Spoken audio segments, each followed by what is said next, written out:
예, 여러분 안녕하십니까? 빠박쌤이에요. 자, 이번에 문화생태설 주제는 2025년 노벨상에 대한 것입니다. 자, 2025년 노벨상이 이제 발표가 되었는데, 노벨 물리학상은 존 클라크, 미셸 드보레, 그 다음에 존 마틴스, 거시적 양자역학적 터널링, 그리고 이제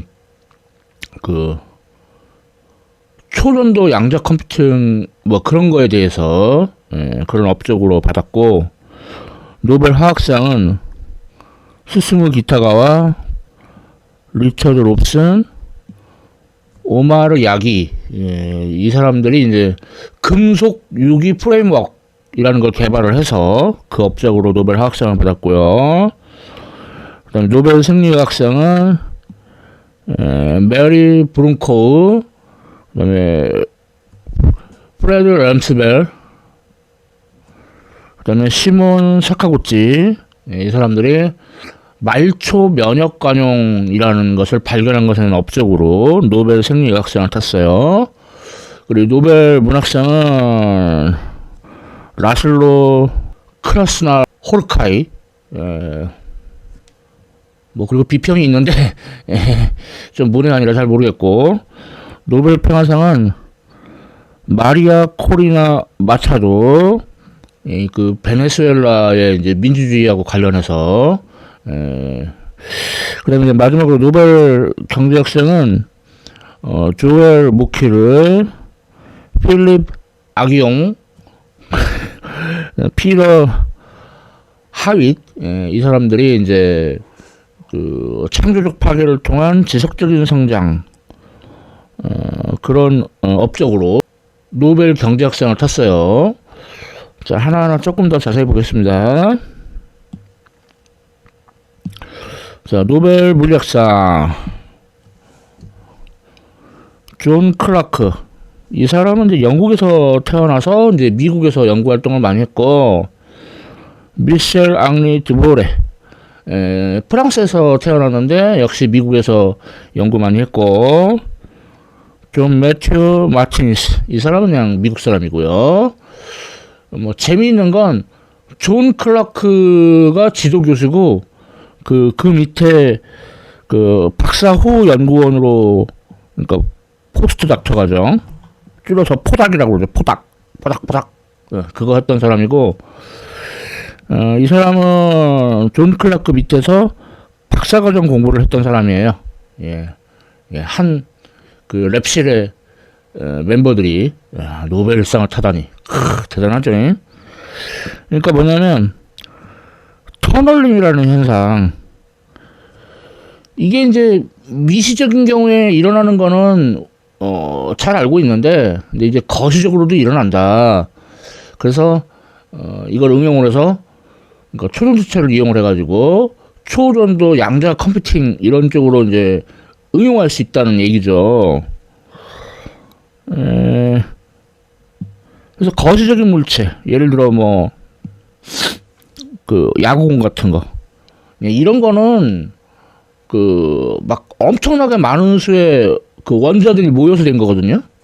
그래서 이걸 벽에다가 냅다 던지면 튕겨나가요.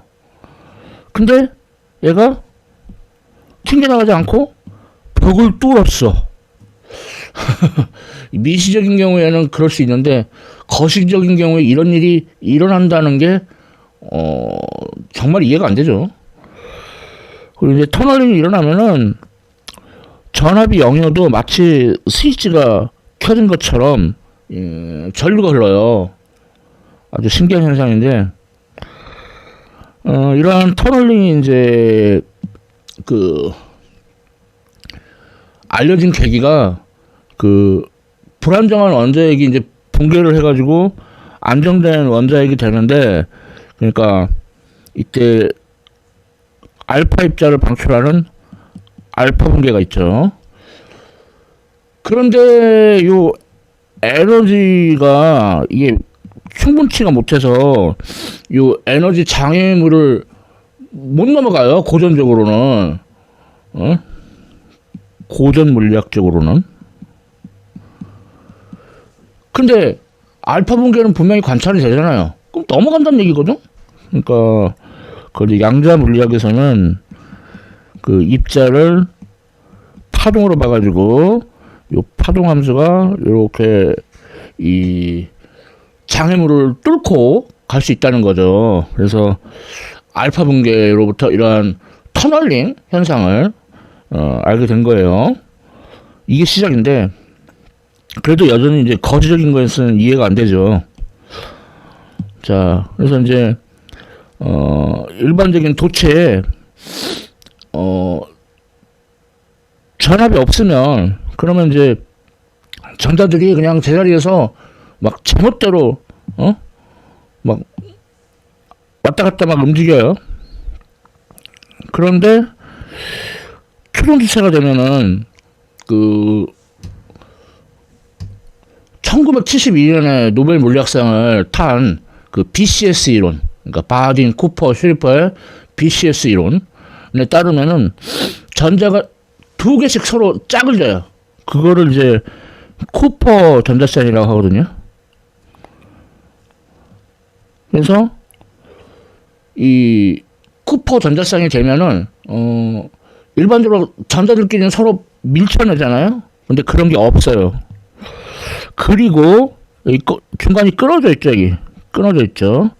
이것을 이제 그 조셉슨 결합이라고 하는데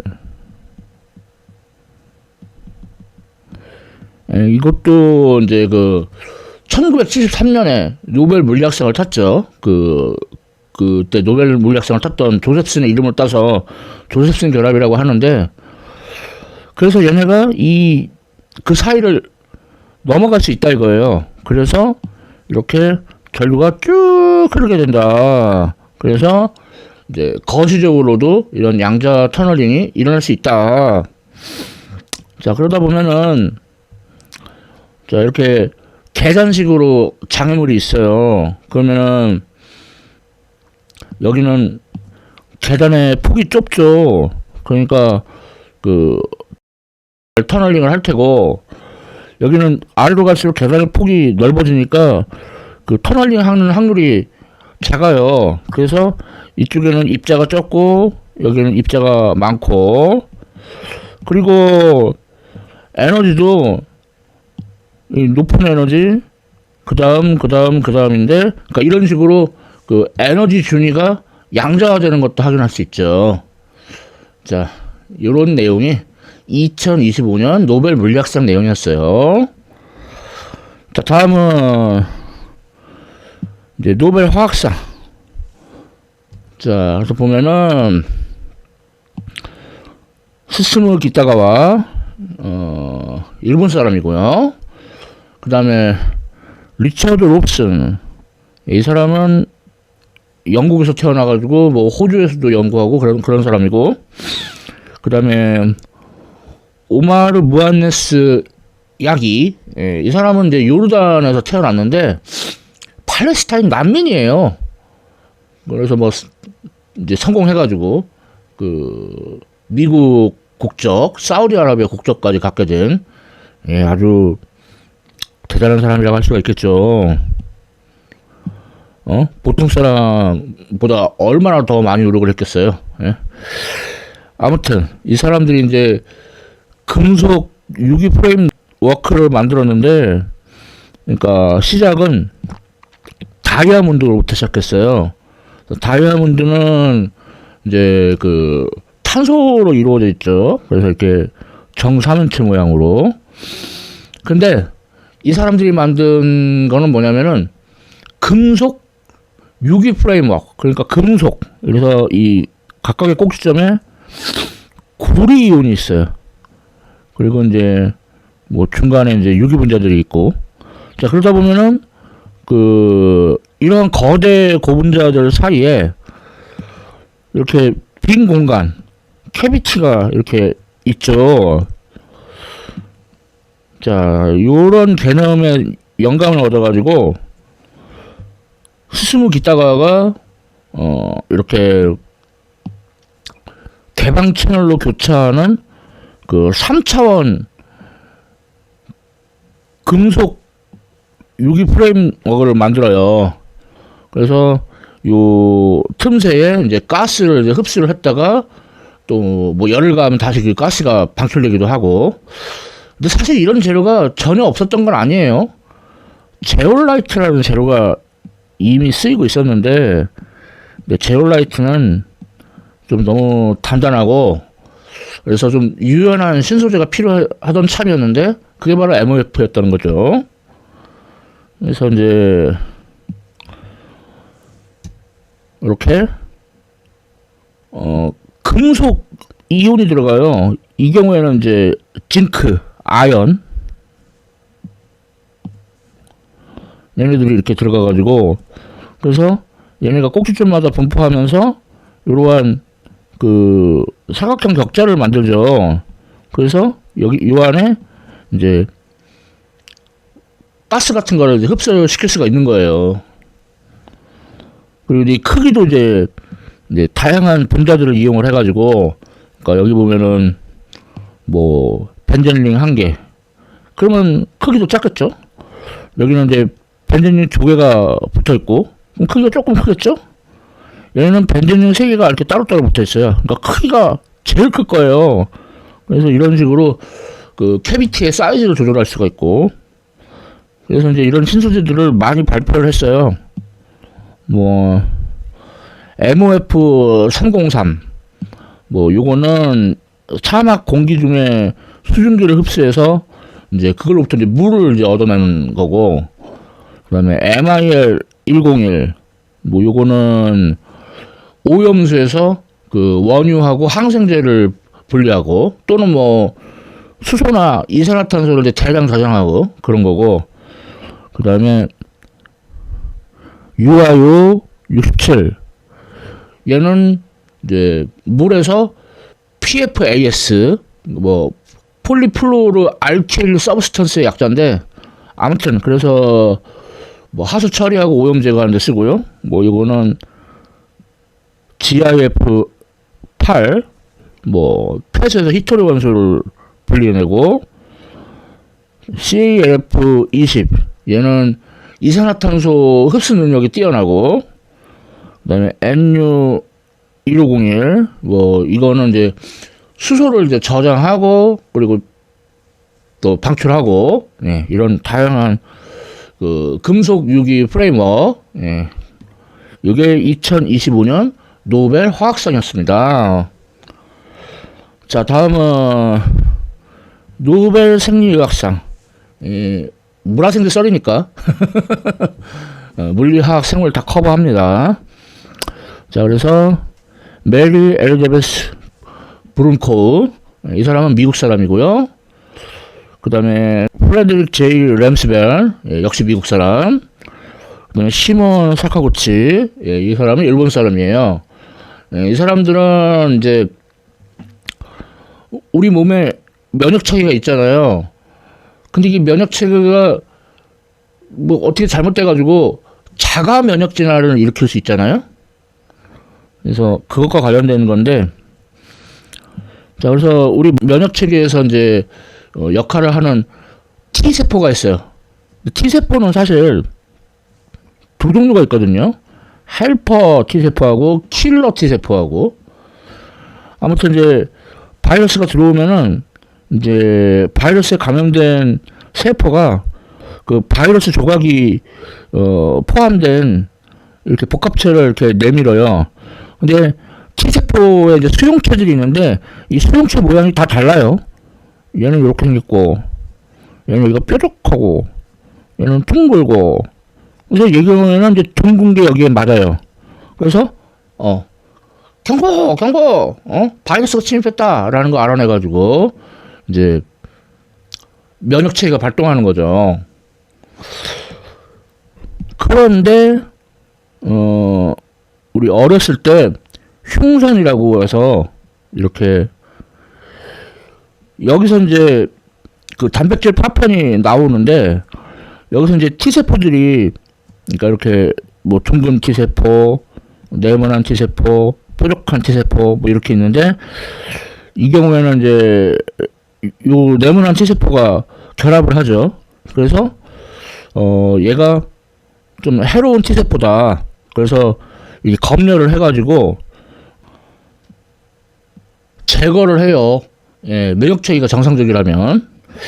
자, 이거를 이제 쥐한테 이제 실험을 했는데, 쥐한테서 그 흉선을 제거하고, 그랬더니, 그러면 이제 면역체계가 약해질 거다라고 생각했는데, 오히려 면역체계가 너무 활발해져가지고, 그 자가 면역질환이 일어나서, 이제 병이 발병을 하죠. 근데 이제 건강한 그 쥐한테서 성숙한 T세포를 추출해서 주사를 했더니, 병이 생기지 않더라. 자, 이제 더 연구를 더 진행을 해가지고, 그, T세포 중에, 그, 표면에 그 단백질이 CD4라고 하는 단백질로 되어 있는 그 헬퍼 T세포가 있고, 근데 이것만 있으면은 병이 난단 말이에요. 자가 면역질환이 일어나서. 그런데, 그, CD25라는 단백질이 표면에 있는 T세포까지 사용을 하면은, 이게 조절이 되면서 병이 안 나더라 이거예요. 그래서 이걸 조절 T세포라고 이렇게 이름을 이제 사카구치가 붙였는데, 그래도 좀 증거가 부족했거든요. 근데 나머지 사람들이 그 쥐 중에 이제 스커피 쥐라고 해가지고, 이게 이제 피부에 비늘이 많고 각질이 있고, 그리고 이제 비장하고 림프샘이 커지고 그런 좀 자가 면역 질환이에요. 근데 이거가 알고 보니 쥐의 염색체 중에 X 염색체 있더라 이거예요. 근데 이제 암컷은 X 염색체 두 개니까 이게 좀 발현이 잘 안 되는데, 수컷은 X 염색체가 한 개밖에 없으니까 100% 발현이 되겠죠. 그래서 X 염색체를 조사를 해봤는데, X 염색체 염기쌍이 이게 전체가 무지 많아요. 막 1억 7천만 개 이래. 근데 그 중에서 그 50만 개의 염기쌍에 있는 20개의 유전자만 이제 특별히 관찰했는데, 그 중에 박스패스리라고 하는 이 유전자가 범인이다라는 걸 알아낸 거예요. 자, 이건 이제 쥐를 대상으로 한 실험이고, 이제 사람의 경우에는 그 자가 면역 질환으로 그 아이펙스 증후군이라고 있거든요. 근데 이 아이펙스 증후군이 아까 그 스커피 쥐한테서 나타나는 것과 동일하다 이거예요. 그래서 요 T세포가 너무 과하게 그 활동을 해가지고 자가 면역 질환이 일어나니까, 그것을 calm down, 이렇게 좀 그 조절해주는 그 사카구치가 예측했던 조절 T세포가 있다는 거를 알아낸 거예요. 예. 그렇게 각자의 협업을 통해서, 예, 목표를 이룬 거죠. 이것이 2025년 노벨 생리의학상 내용입니다. 뭐, 그 다음에 이제, 노벨 문학상은, 그, 라슬로 크라스너 호르카이. 헝가리 사람인데, 좀 뭔가, 좀 어둡죠. 근데 어둡긴 한데, 또 그 가지는 또 유머도 있대요. 자, 근데, 문은 아니라 잘 모르겠고. 그 다음에, 노벨 평화상은, 마리아 코리나 마차도 파스카, 이 사람이 이제 수상을 했는데, 뭐 아시다시피 베네수엘라 정치가 아주 개엉망이죠.